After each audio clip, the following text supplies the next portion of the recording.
Long-term tax planning is one of the best things you can do to boost your income in retirement. However, it's often overlooked.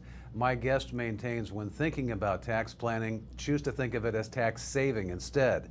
He's Dariusz Godlewski, president of Financial Wealth Alliance in Chicago. Dariusz, let's begin by explaining the difference between tax preparation and tax planning. Sure. Well, tax preparation is basically looking backwards, and a lot of accountants, CPAs, they just do your tax returns, looking backwards last year, sometimes maybe a couple years backwards to fix some things, but it's looking backwards. Tax planning is looking forward, how to be the most tax efficient 2, 5, 10, 20 years from now. So there's a huge difference. It's looking backwards or looking forward. And unfortunately, a lot of accountants or CPAs are trained to look backwards. They just are trained in tax preparation.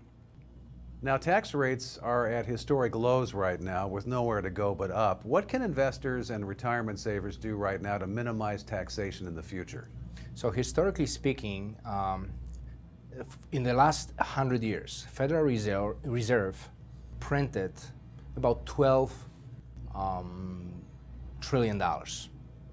And about 40 to 50% of that was printed just in the last 12 months. So this is very serious. This will cause tax rates to go substantially up. Eventually, someone has to pay for it. How you can prepare yourself for the future tax hikes is to strategically move money from your tax-deferred accounts, like 401ks, IRAs, 403bs, into tax-free accounts. One of those, the most known financial vehicles are Roth IRAs. So Roth Conversions, which is switching from IRAs to Roth IRAs, 401ks to Roth IRAs. That's obviously it's got to be done strategically. It cannot be usually done in 1 year, but sometimes we help clients to do this in 3, 5, sometimes 7 years. Dariusz, how do you know if a Roth conversion is the right move for a client? Well, like you said, every client is different. We have to look at each situation individually.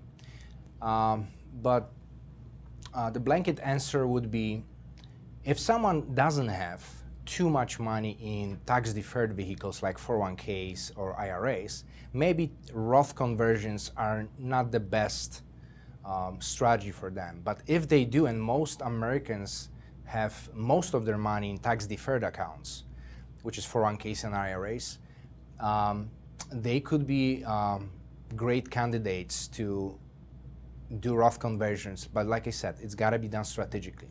That's Dariusz Godlewski in Chicago. This is Retirement News Online. Thanks for watching.